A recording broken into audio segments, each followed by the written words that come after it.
In this video, I want to show you how you can 10x your post-production workflow, giving you the opportunity to spend less time in front of the computer and more time shooting, which is what I'm pretty sure we all love to do. Unless you're a retoucher, then you should be using this as well. I will say that this is a sponsored post. Evoto did reach out to me and ask if I would be willing to do a video for them, and this is software that I use and pay for that I think I did a video about a year ago that was not paid. Hopefully they saw that and liked it. So I pay for the software. I use the software on a daily basis. I used to send my pictures out to a retoucher, but that's obviously way more expensive and time consuming.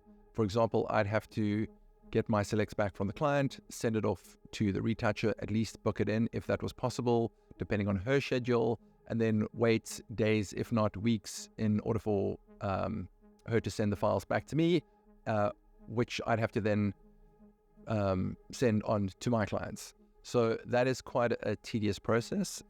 So without further ado, let's get into it. Through the pricing real quick.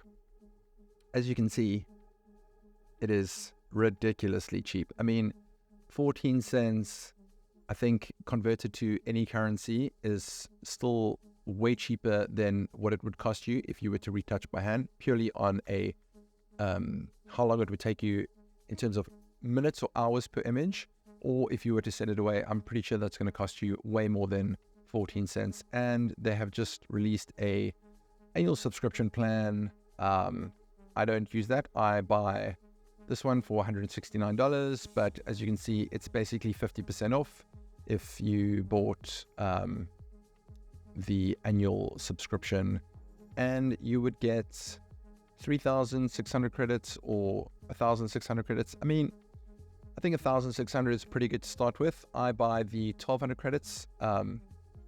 So enough talking. Let's start showing you what the software can do. So the first feature that I want to talk about is the edit with feature, because previously what you'd have to do is export the image in whether it's Capture One or Lightroom, and what you would have to do is then create a TIFF file, export that, and then go into Finder, find that file, and then open that in Evoto. But as of recently, you can go right-click, edit with, and your dialog pops up. It must be a TIFF, although you can do raw files now in Capture One directly. Just on a side note, it must be in the TIFF format or JPEG. Don't think it can do PSDs. In a recent update, they now have the opportunity to tether directly in to Evoto. I've not done that myself, so I can't speak to that feature. I think it would be fantastic if you want to, or if you are really in a hurry and you want to apply the edits as they're coming in. I think that'd be fantastic. But like I said, I haven't worked with that, so I can't speak to that.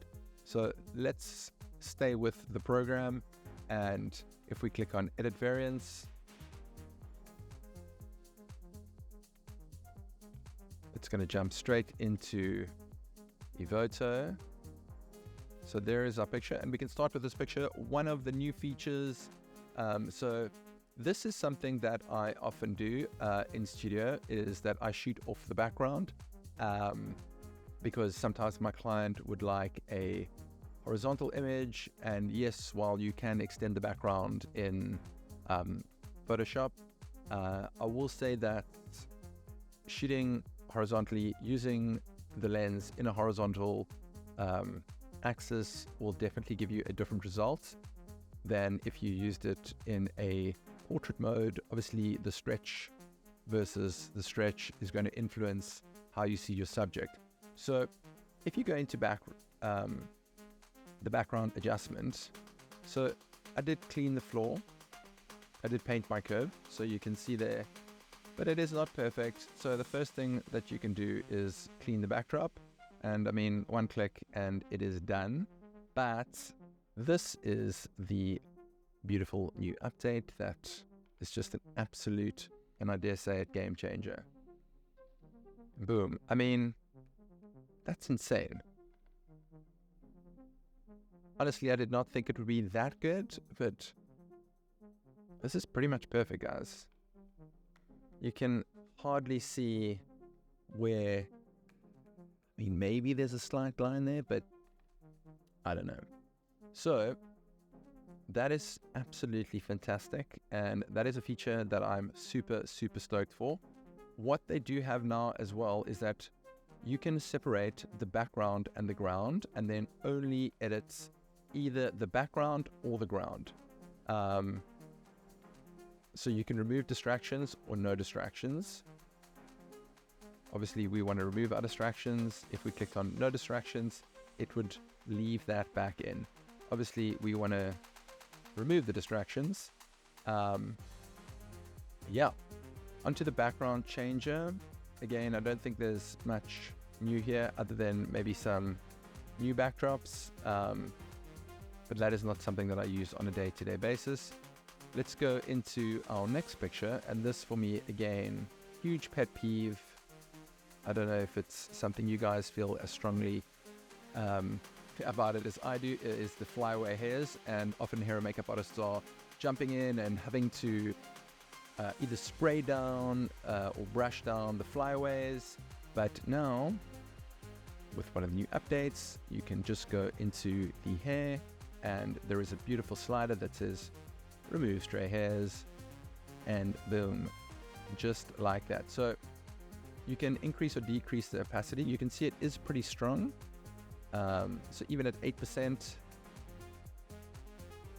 it's doing the most.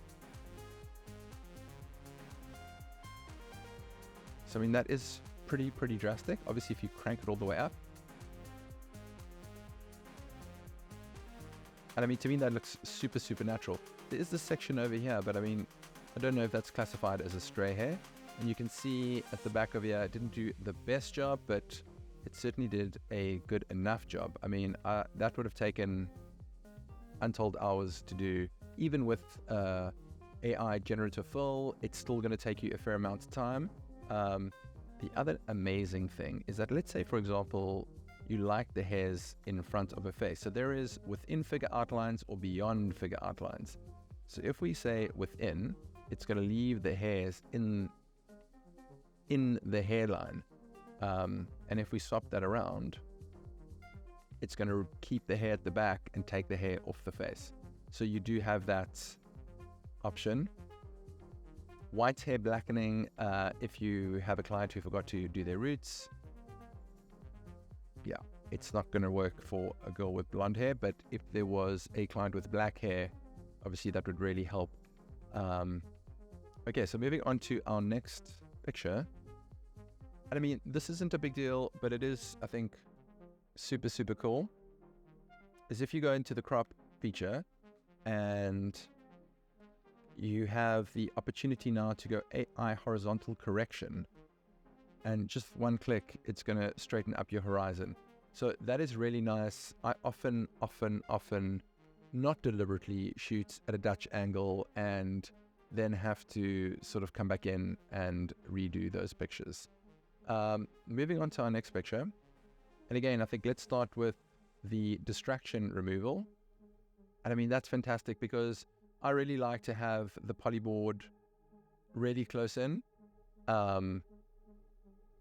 And again, like just having to go into Photoshop and draw a mask and either extend the background or use generative fill, it's taking way longer than I would like. And I mean, this is just fantastic. So let's get into some of the actual retouching, because I'm pretty sure that's what you are all here for. So starting from the top, freckle and acne. You see there was one freckle there, very subtle, gone in a second. And because they are both females, it does recognize that. As you can see, it recognized there was a mole on her face and it left it in. And you can actually click face mole if you wanted to remove it, or if you want, you can use a brush to paint out which sort of freckles or other marks you'd like to leave in. Body blemishes would take care of any other blemishes anywhere else on the body. You can see it sort of sorted out her neckline a little bit. But there is a slider for neck wrinkles.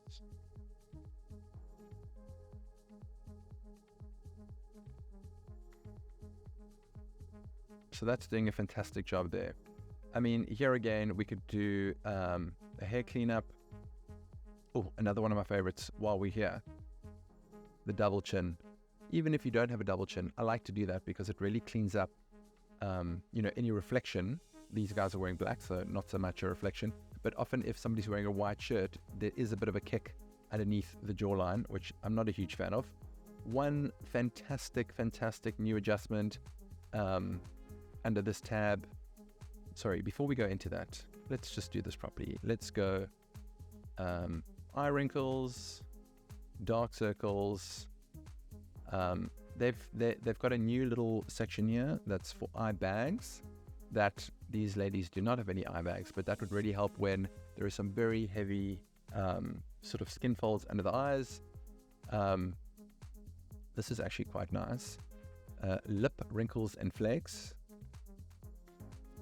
So sometimes if somebody has some dry skin on their lips, we're not really seeing it too much in these lovely ladies. Sculpt with dodge and burn. This is absolutely fantastic. So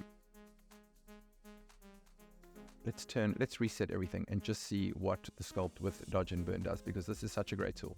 As you can see, it is brightening the areas that need brightening and darkening the areas that need darkening. So facial features, facial contours, you can dial this all the way up just to sort of see the difference. I do like to go one step further, and I'm going to show you as we go down. So softening skin, not something that I'm a huge fan of. This is a new feature that they have brought in though. So you could soften the skin. I mean, the skin is pretty soft. And what you can do is you can actually add texture back. So if you feel like the skin is looking too soft, you can add texture back in. So that's obviously not what you want to do. And if you cranked it all the way up, then at least we are retaining the texture. These are really great. The AI Unify, it's more of the body complexion that I used in the face, because obviously you don't want to have a flat looking skin tone. There is going to be highlights and shadows, but what can happen is a lot of people would, let's say, have more sun on their arms and their legs, and then their face is disproportionately lighter. So using AI AI Unify body complexion, you can see they did a lovely job in just taking out the reds in her neck, and often you can see it there. It brightened her hands as well. While we are here, there is something that I would like to talk about. You can see the little wrinkles in her clothing, so let's jump into that. De-wrinkle clothing, I mean, what? That's just insane. And it looks, to me at least, super natural. So, keep moving on. Facial reshape. These are not really things that I use a lot. I like to keep it as natural as possible. But, I mean, you could give someone a gentle smile if you wanted to.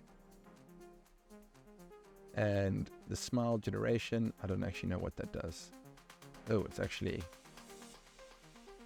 it's giving them, guys, did you see that? Gotta say, that's not bad. I'm actually impressed. I've never seen that before. But that looks pretty dang good. Like in a pinch. Okay, so we're gonna reset that. I'm super impressed with that.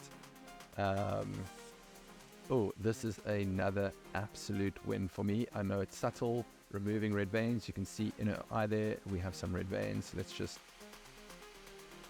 you guys see that? It's gone. She gone. No more red veins. Okay, so that's all I'd like to show you with this image.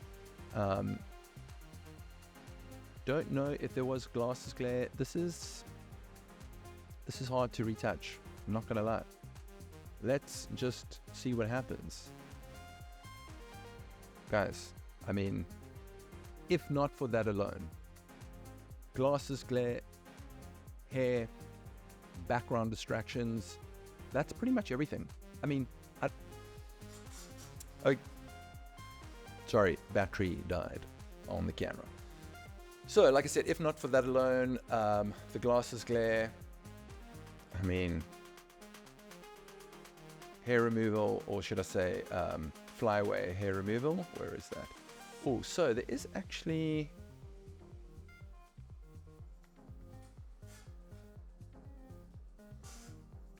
something else. You can see that this is pretty messy over here. You can see there is solo mode, collapse, expand all. So solo mode, which is fabulous. You can see every time I click on a new one, it collapses the other one. That's fantastic. So that keeps your workspace nice and clean. So that is just a right click on the panel, up at the top somewhere. There we go. Expand all. Not sure why you'd want to do that.